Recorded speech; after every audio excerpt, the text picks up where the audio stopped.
halkaad nagala socotaana waa VOA Washington waxaa in dhawaalaba ay xiisad siyaasadeed u dhaxaysay dalalka Kenya iyo Soomaaliya taasi oo bilihii dhawaana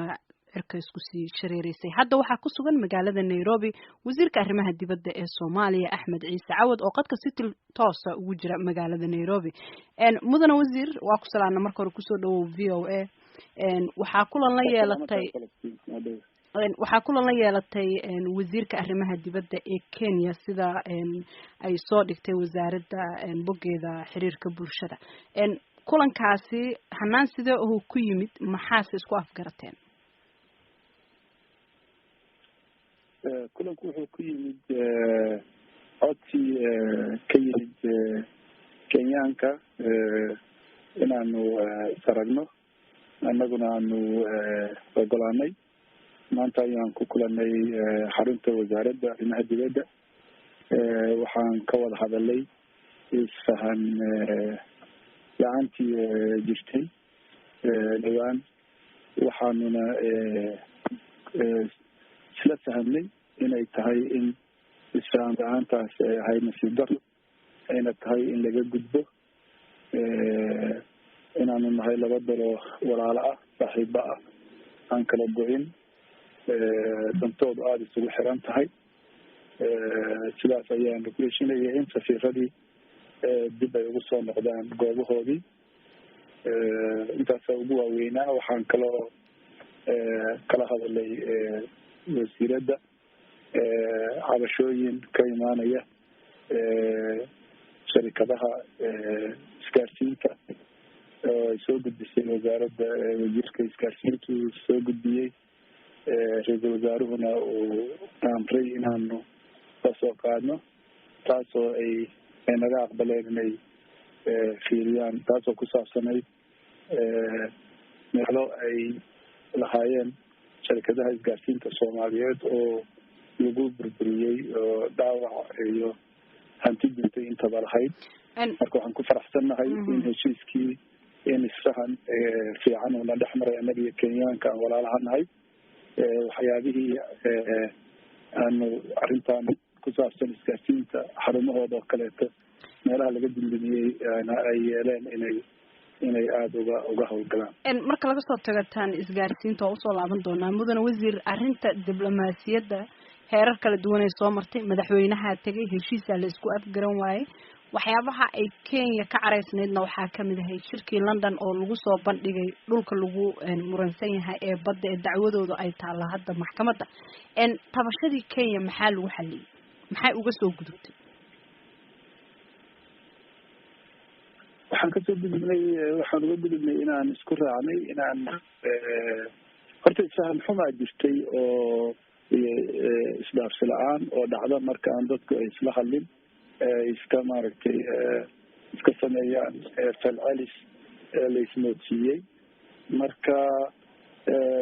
kuma aanaan dheeraanin wixii halaabay waxaan ku dheeraanay waxaan isu nahay annagu waxaan u cabdiray Kenya sidaanu ugu abaalhayno oo aanu u qadarino garab istaagooda iyo sacrifice-kay noo sameeyeen walaalnimadoodana aanu rabno iyaguna waxay sheegeen inay jecel yihiin Soomaaliya inay ahaato dalka ugu dhow marka waxaan niri marka sidee baan taa ku sameynaa waxaan niri aan ku noqona sidii aynu awal ahayn muranka ka hor ama isfahamwaaga ka hor isfahamwaagiina waxaa muuqatay inuu ku yimid maaragtay isfahamwaag marka la fiiriyo hadda Kenya waxyaabaha ay ku dhawaaqday kadib marka uu xiriirka labada dal xumaado waxaa kamid ahayd xiritaanka xiriyaha qaxootiga ee Dadaab dawladda Kenya ma ka laabanaysaa go'aanka ay rabto inay xiriyahaasi ku xirto oo dadka ku jira xataa wargelin lagu siiyay arrintaas maxay ka bedelaysaa maanta xiriyahaas kama aanan hadlin laakiin waxaan ku heshiinay in lagu noqdo meesha horeeto xiriirku ahaa intii aan muranku bilaamin safaaradihii ay dib u noqdaan marka waxyaabaha labada dal ka dhexeeya oo dhan kulankii maanta laguma dhamayn karin laakiin waxaan ku faraxsanahay maanta inaanu lagu dibi jiray aan dhamaystiray oo aanu ku noqonayno meeshii xaalaha